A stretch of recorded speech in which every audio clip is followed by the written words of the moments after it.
Sri Shukadeva Goswami said, Evam, in this way, Sampartitaha, being eagerly requested, Vipraha, the Brahmana Gargamuni, Swachakir Eva,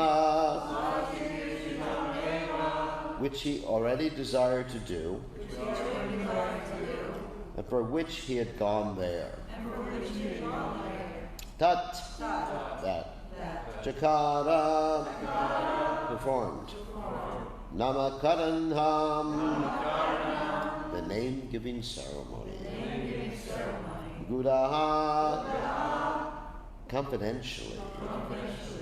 Rahasi, in a secluded place. Balayaho, of the two boys, Krishna and Balaram. Old translation. Shukadeva Goswami continued, having thus been especially requested by Nanda Maharaj to do that which he had already desired to do. Gargamuni performed the name-giving ceremony for Krishna and Balaram in a solitary place. Repeat. Shukadeva Goswami continued. Having thus been especially requested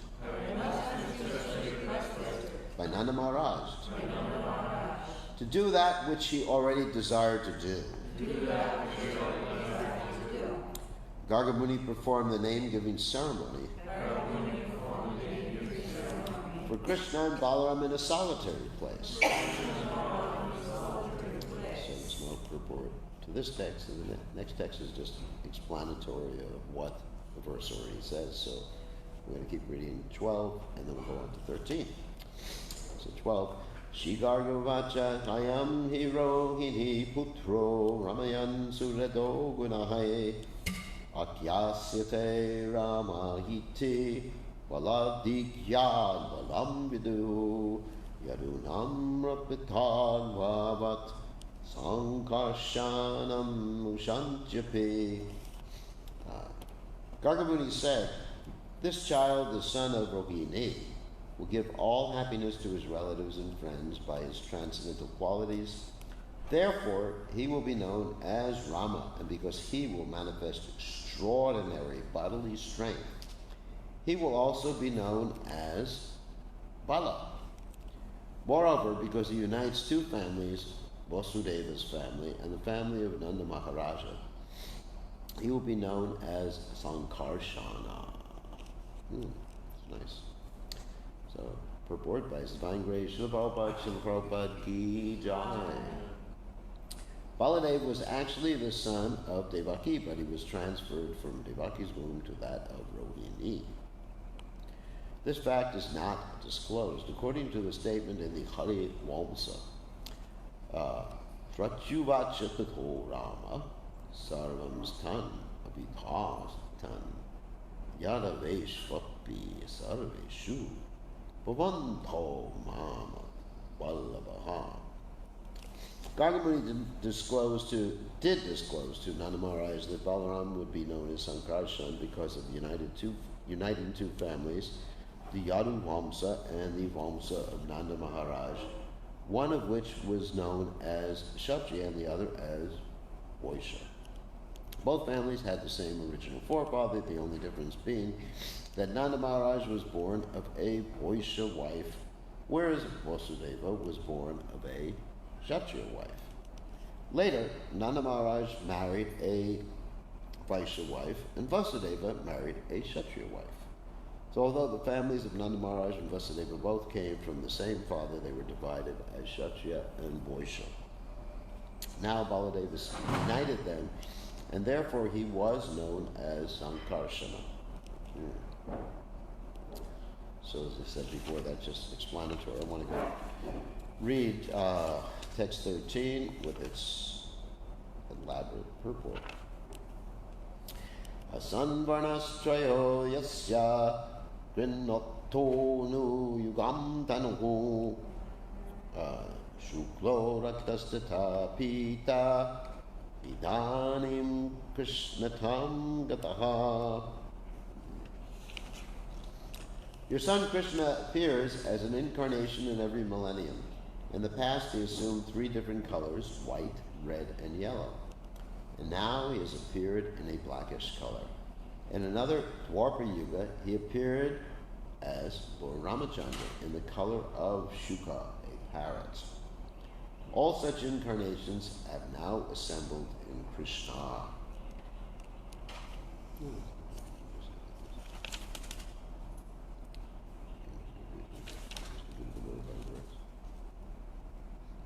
It's interesting, I mean, just like a little comment here, that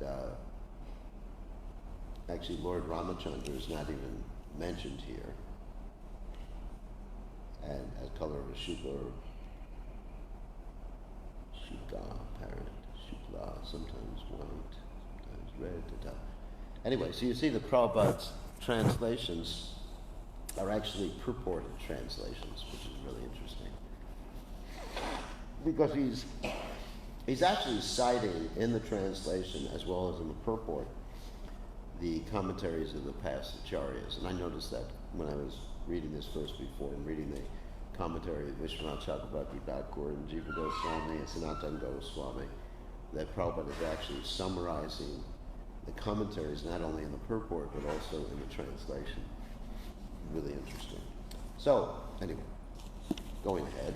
Purport, partially explaining the position of Lord Krishna and partially covering the facts, Gargamuni indicated, your son is a great personality and he can change the color of his body in different ages. The word Gna Taha indicates that Krishna is free to make his choice. In other words, he is the Supreme Personality of Godhead and may therefore do whatever he desires. In Vedic literature, the different colors assumed by the personality of God in different millenniums are stated, and therefore, when Gargamuni said, your son has assumed these colors, he indirectly said, he is the Supreme Personality of Godhead. Because of Kamsa's atrocities, Gargamuni tried to avoid disclosing this fact, but he indirectly informed Nanda Maharaj that Krishna, his son, was the Supreme Personality of Godhead. It may be noted that Srila Jiva Goswami in his book Krama Sandarbha has enunciated the purport of this verse. In every millennium, Krishna appears in a different form, either as white, yellow, or white, red, or yellow. But this time, he personally appeared in his original blackish form, and, as predicted by Gargamuni, exhibited the power of Narayana.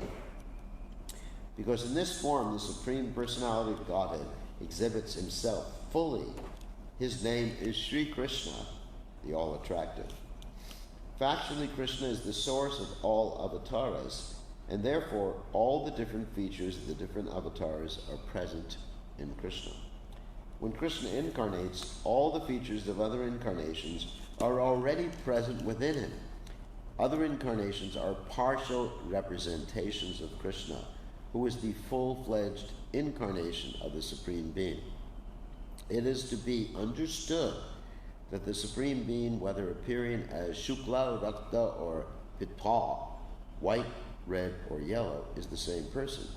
When he appears in different incarnations, he appears in different colors, just like the sunshine, which contains 7 colors. Sometimes the colors of the sunshine are represented separately, otherwise the sunshine is observed mainly as bright light.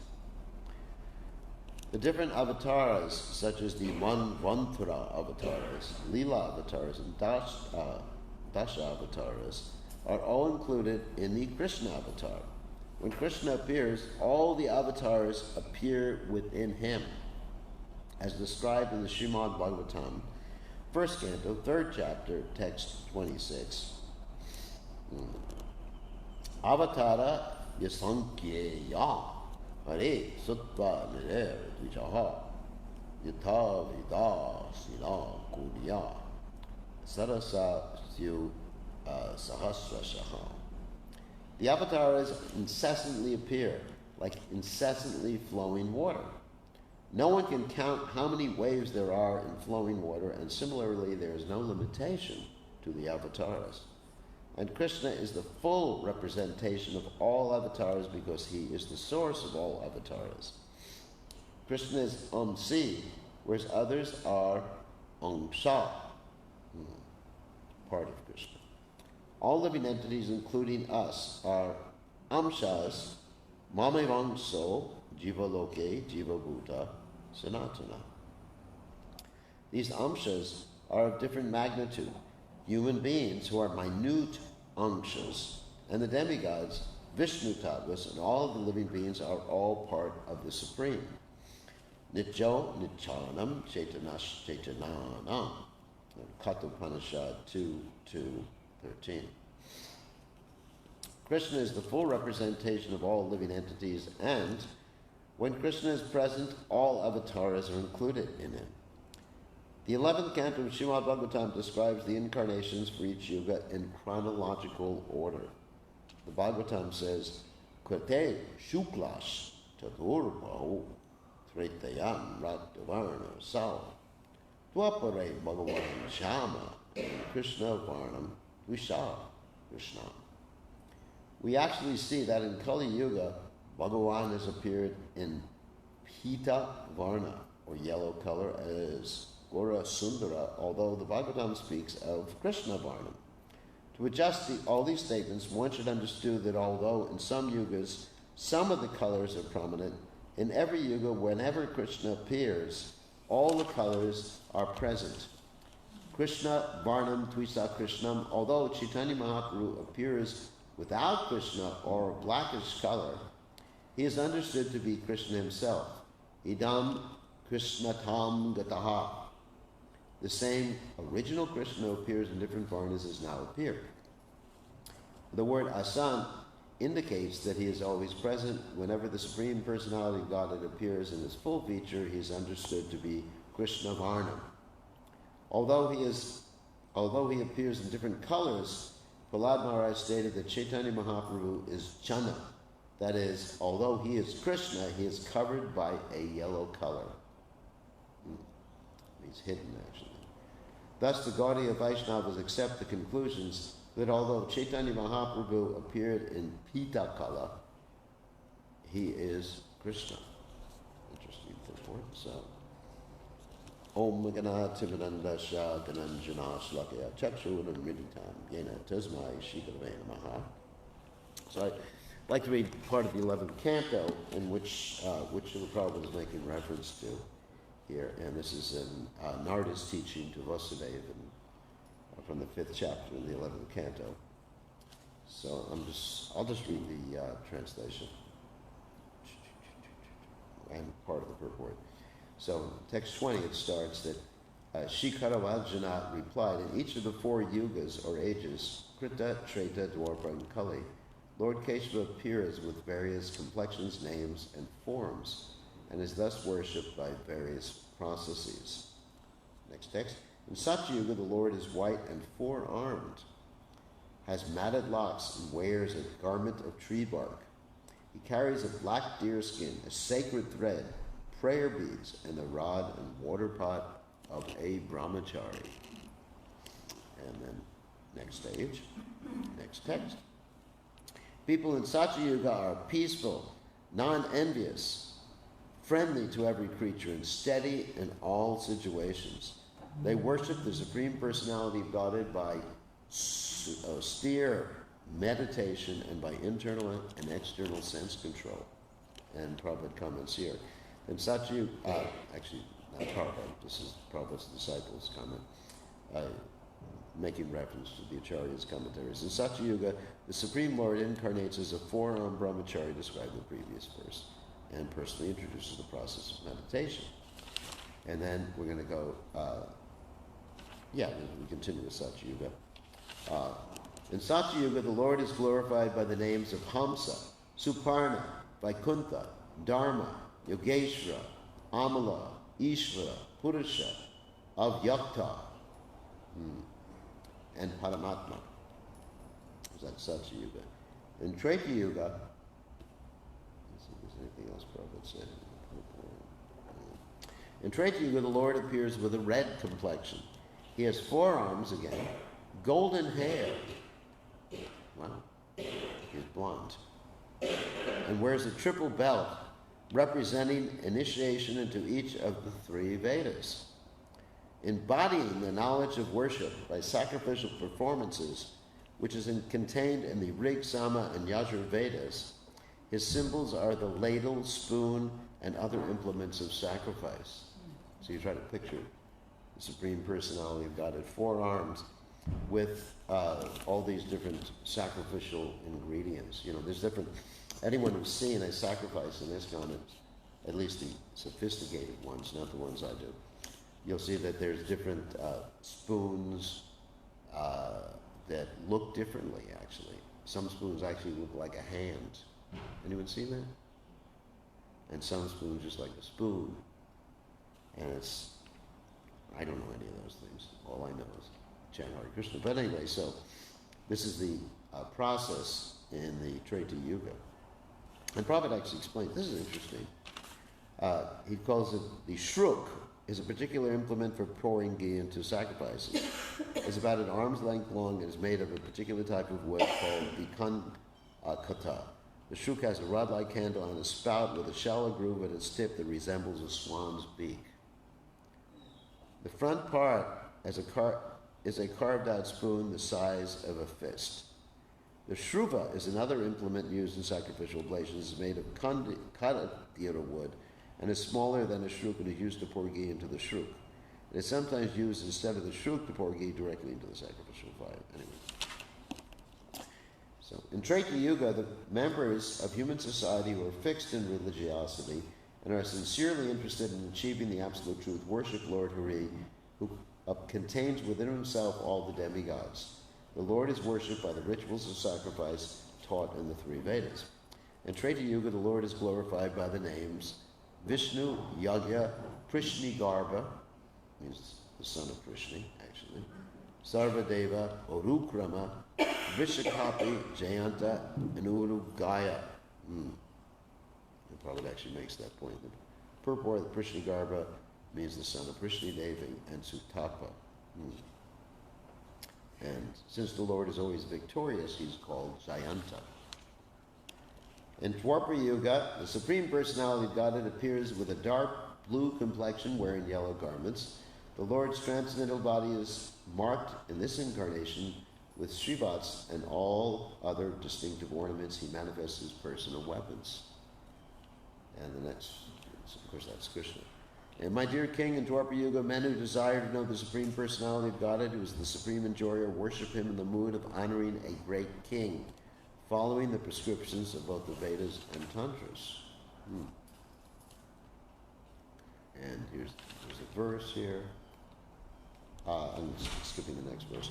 O King, in this way the people in Dwapara Yuga glorify the Lord of the universe. In Kali Yuga also people worship the Supreme Personality of Godhead by following various regulations of the revealed scriptures. And then you have, the next verse is actually the verse that Prabhupada quotes. There's a famous verse, Krishna Varam Drisa Krishnam, Sango Pandash Parshanam, Yagyai Sankirtana Prayar Yajantihi Sumeda Saham. So sometimes Krishna Varnam can mean, here Prabhupada translates it as repeating the syllables Krishna, but could also mean the color of blackish. There's 2 things that can mean. So in the purport we read today from the 10th canto, it didn't indicate chanting the names of Krishna, but it actually means also chanting the names of Krishna. Anyway, so that's Lord Chaitanya Mahaprabhu's appearance that is, this is actually, let me read the translation, it's such an important verse. In this age of Kali, intelligent persons perform congregational chanting to worship the incarnation of Godhead, who constantly sings the names of Krishna.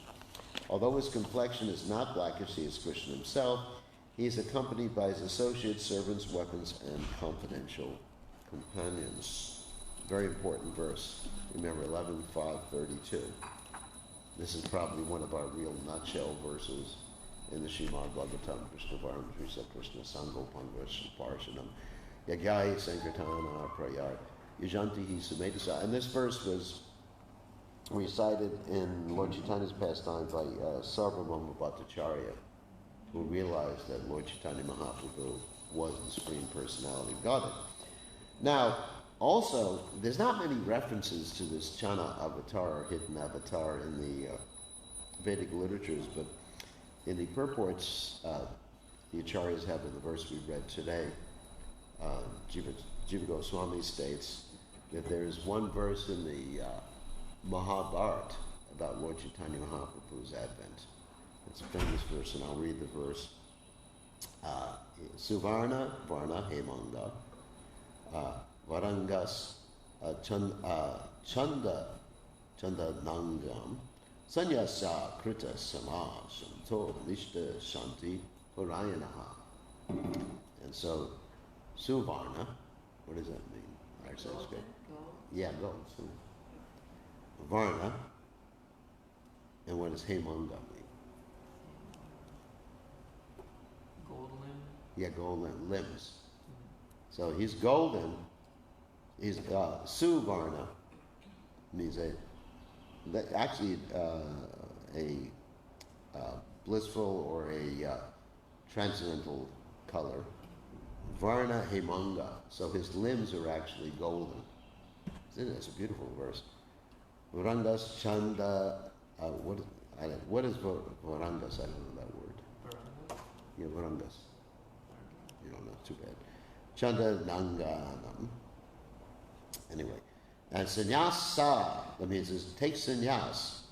That means his activities, and he's sama shanto. He's equipoised and peaceful. And nishta, he's fixed.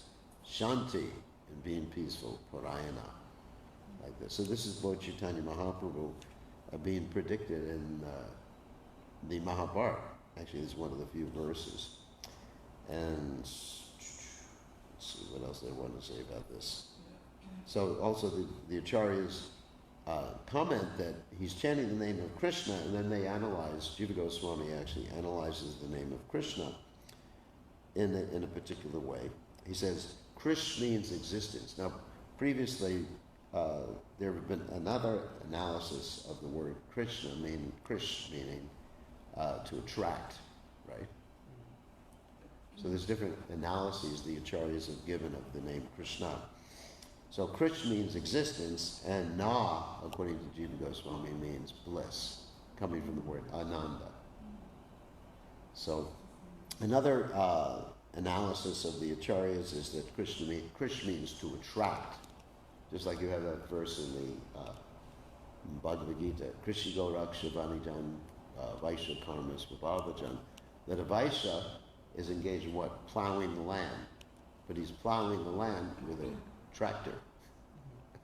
Not exactly a tractor, he uses a organic tractor, which is the oxen. So the oxen is pulling the plow, so it's what Krishi.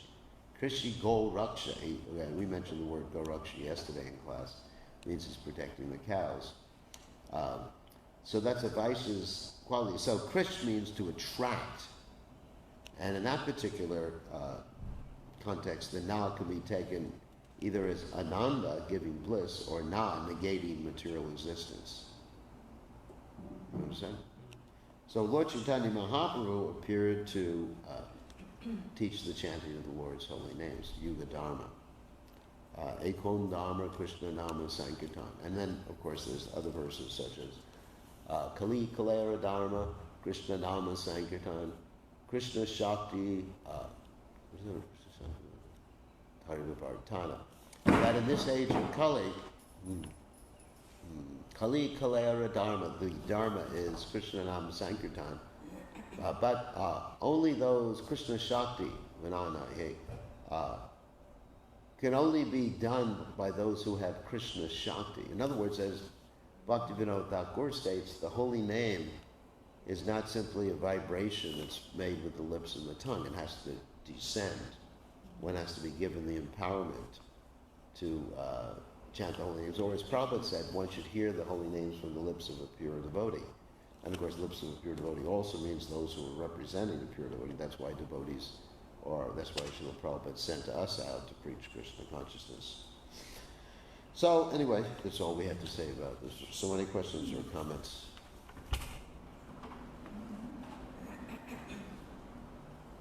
So the more you say Krishna, the more say it more from the heart, not the mind, the more he's able to come to you.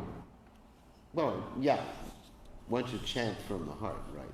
But one should hear originally the name from a pure devotee. Just like I gave the example many times, the first time I heard the name Krishna was from Prabhupada, who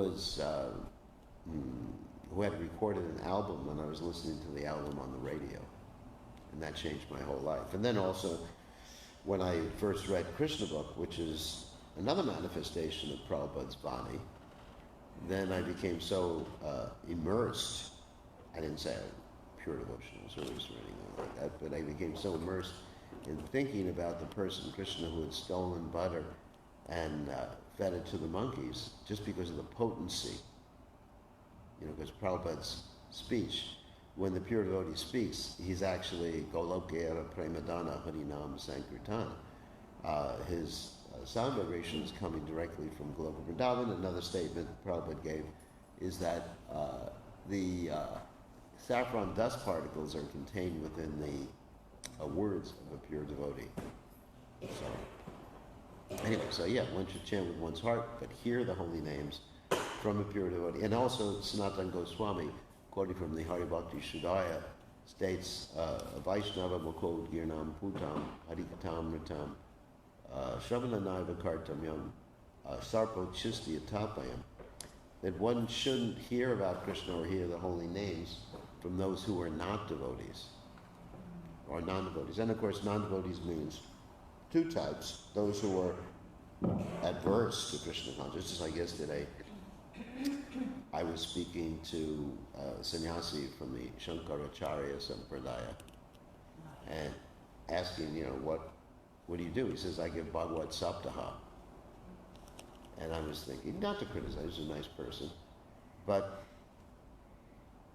really one should be careful, because if one hears about Krishna from someone who doesn't actually believe, I'm not saying he doesn't believe, sometimes people are officially in the Shankara Sampradaya, but they're actually devotees, just hidden devotees, but this is just like Lord Chaitanya took sannyasa ostensibly from Keshava Bharati, who was in the Shankara Sampradaya, but actually Lord Chaitanya had initiated Keshava Bharati before he did. Anyway, that's a different story.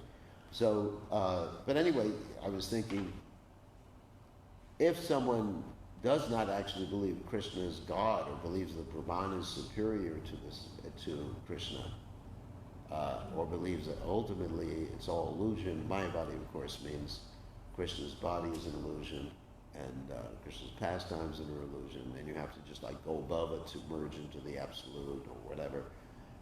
Then what is the benefit? In fact, in Sarpo Chisti Atapayam, it can be like milk touched by the lips of a serpent, which has poisonous effect. So I was actually surprised, here he is giving, member of the Shankara Sampradaya, giving Bhagavad Saptaha. Bhagavad Saptaha means the 7-day recitations of Srimad Bhagavatam. So anyway, one should not hear from the lips of someone who is not Krishna conscious. One type of non-devotee, as I mentioned before, is those who are against Krishna, and another type is those who are materialistic, who are just very attached to this material world, like those who are maybe preaching about Krishna consciousness for some ulterior purpose, rather than just pleasing Krishna and pleasing their spiritual master. Just like I listened to a class of Prabhupada this morning, and one reporter asked Srila Prabhupada, why have you come to the Western world? Prabhupada gave different answers, sometimes a little humorous, I've come to shave you and save you, but not in this particular class. I heard that answer one time, and what are you asking about? You come to shave you and save you, or save you and shave you. But Prabhupada said, I've come because I've been told to do so by my spiritual master. So that's the right mood, that one is a servant of the previous acharyas. If one has that mood, then one is considered, real devotee. So in other words, either materialistic persons who are ostensibly devotees you shouldn't hear from. That's one type of non-devotees, those who are too attached to this material world, or to those who are averse to the glorification of the Lord, or those who don't, who are Mayavadis, who actually think that the Lord's form and pastimes are material, like avajananti mamudha manushum shrita. Krishna says, I consider those people to be mudhas, asses, who think my activities in this world are mundane or material. So one has to be careful who one hears from, not just because someone chants nicely or is able to recite the Lord's pastimes very nicely in a very dramatic form. One should hear from them. One should hear from someone who they know is on the pure path of bhakti. Does that answer your question? Yeah, but after hearing what you had said, now that brings up another question. Mike. I was, sometimes when I'm chanting, the cat, I allow the cat to hear Krishna's name. The cat? The cat, C-A-T. Oh, cat. The cat. The cat in your heart? I'm just killing some time doing my chanting. That's fine. And I know I'm not a pure devotee, nor am I an initiated, so I know I'm not worth hearing. But I had heard in the past that you can even say it not even the right way. It's so pure that you can actually have access to Krishna. Yeah, that's right. Yes, because you're connected to Prabhupada, and you've heard from Prabhupada and Prabhupada's followers, and therefore you've been given the pure name. You've been given the pure name, and you've been given the duty, like everybody else on this planet, to Bharta Bhumate Orla Manasu Janma Ja. Like, in one sense, Bharta Bhumate can refer to India, and Prabhupada used that in many contexts when he was talking to people from India, that, your duty, because you were born in India, is to paropakar, to preach Krishna consciousness and help people, higher transcendental knowledge. But in another sense, we're all actually living in Bharat right now, not just India. Bharat Bhumi.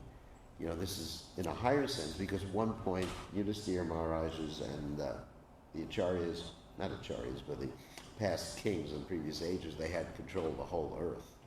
It wasn't just India. I mean, India is actually, the country of India is actually something new. Because even like a century ago, India was far larger than it is today. And so originally, everything was part of Bharta Barsha, or what was considered Bharta Barsha. So it's everyone's duty. Lord Chaitanya has actually given you that duty to help other living entities, and if you're able to help the cat by chanting to the cat, that's why the cat was so happy this morning when I was chanting, because you've been chanting. I mean, he ran across the path with his front paws raised. Yeah. So, you have a question? I'm going to ask, in the previous verse that we kind of went through, talking about the common ancestor that Vasudeva and Nanda Maharaj had. I was wondering if you could elaborate a little bit. Well, the father of Vasudeva was the same father, was a Kshatriya father of Vasudeva, same father, Kshatriya father of Vasudeva and Nanda Maharaj, and I don't remember the name of the father. But the father had at least two wives. He had a Vaishya wife and a Kshatriya wife. And the Kshatriya wife gave birth to Vasudeva, and the Vaishya wife gave birth to Nanda Maharaj. So in one sense, they were like half brothers. Does that make sense? Yeah. The name of that particular father, I don't know. No. I mean, I guess we could look it up, but does anyone know the name? I was curious. I don't remember the name, but I've seen it and it's listed. Yeah. So maybe you can look it up. But they're half brothers. That's the main point. And everybody's pretty related. There's a chart in the 9th canto, which we had put on the wall a while ago. I don't know what happened to that chart.